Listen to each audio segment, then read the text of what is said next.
पाकिस्तान में आटा, बिजली, गैस महंगा होने के बाद अब शहबाज सरकार ने रातों रात पेट्रोल के दाम इतने कर दिए हैं कि वो जल्द ही ट्रिपल सेंचुरी पार कर जाएगा। पाकिस्तान में एक ही दिन में पेट्रोल के 22 रुपए दाम बढ़ा दिए गए, जिससे पहले से परेशान जनता पर महंगाई का बोझ और भी बढ़ गया है। इतना ही नहीं, अभी इस बोझ को और बढ़ाने के लिए शहबाज सरकार ने मिनी बजट भी पेश किया है, जिसमें टैक्स को और बढ़ा दिया गया है।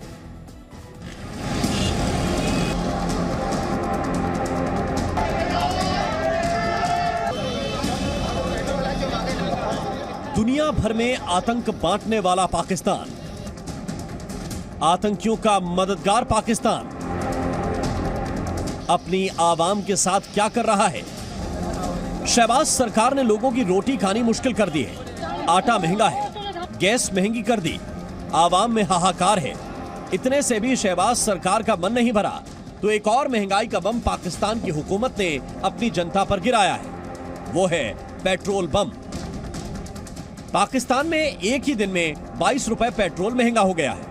यानी पाकिस्तान में पेट्रोल की कीमत भारत के मुकाबले लगभग 3 गुनी हो चली है। 22 रुपए 20 पैसे की बढ़ोतरी के बाद पाकिस्तान में पेट्रोल अब 272 रुपए प्रति लीटर मिलेगा। इतना ही नहीं, बल्कि रोजमर्रा की जिंदगी में काम आने वाला केरोसिन, लाइट डीजल और हाई स्पीड डीजल के दाम भी बढ़ा दिए गए हैं। पाकिस्तान में हाई स्पीड डीजल अब 280 रुपए प्रति लीटर मिलेगा, तो वहीं मिट्टी के तेल की कीमत भी 200 के पार जा चुकी है। IMF को रिझाते रिझाते पाकिस्तान सरकार ने अब ये नया ऐलान कर पहले से ही बर्बाद होते पाकिस्तान को मानो और बर्बादी की तरफ धकेल दिया है। पाकिस्तान किसी भी स्थिति में IMF से लोन हासिल करना चाहता है और इसके लिए सरकार एक मिनी बजट लेकर आई है, जिसने मानो मुश्किलों को और बढ़ा दिया है। लोग तो यहां तक कहने लगे हैं कि सरकार पेट्रोल के दामों की लगता है ट्रिपल सेंचुरी मार कर मानेगी। इससे पहले सरकार ने पिछले ही महीने एक ही दिन में 35 रुपए की बढ़ोतरी की थी और 22 रुपए बढ़ाने का ऐलान कर आवाम को मानो महंगाई से झुलस रहे पाकिस्तानियों को पेट्रोल जला रहा हो।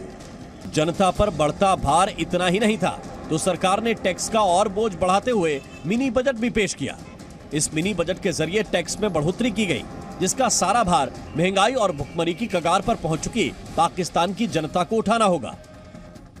पाकिस्तान के इस मिनी बजट में लग्जरी आइटम्स पर GST 17% से बढ़ाकर 25%, व्यापार और प्रथम श्रेणी के हवाई टिकटों पर टैक्स को बढ़ाकर 20,000 या 50% कर दिया जाएगा। इसके अलावा सिगरेट, सॉफ्ट ड्रिंक्स पर भी टैक्स बढ़ाने का ऐलान किया गया है। स्टैंडर्ड GST 17% से बढ़ाकर 18% कर दी गई है। पाकिस्तान के पूर्व प्रधानमंत्री इमरान खान ने इस बजट को देश को दिवालिया करने वाला बजट करार दिया। साथ ही ये तक कह डाला कि ये सरकार कैंसर जैसी बीमारी का इलाज डिस्प्रिन से कर रही है।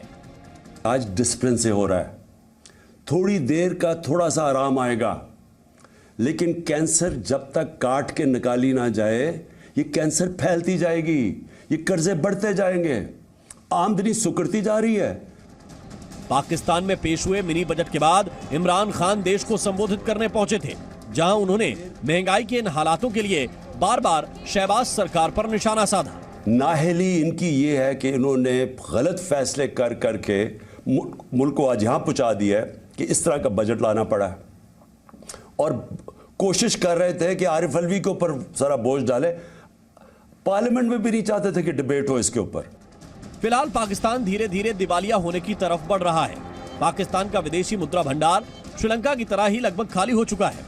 पाकिस्तान में लोगों के पास ना तो खाने के लिए आटा है और ना ही पेट्रोल, और विदेश से आयात करने तक की स्थिति में पाकिस्तान नहीं है। गैस, बिजली सब महंगी है। जनता नाराज है और परेशान भी, क्योंकि शहबाज सरकार के इन फैसलों की सबसे ज्यादा मार कोई झेल रहा है तो वो है पाकिस्तान की आवाम। ब्यूरो रिपोर्ट, ज़ी मीडिया।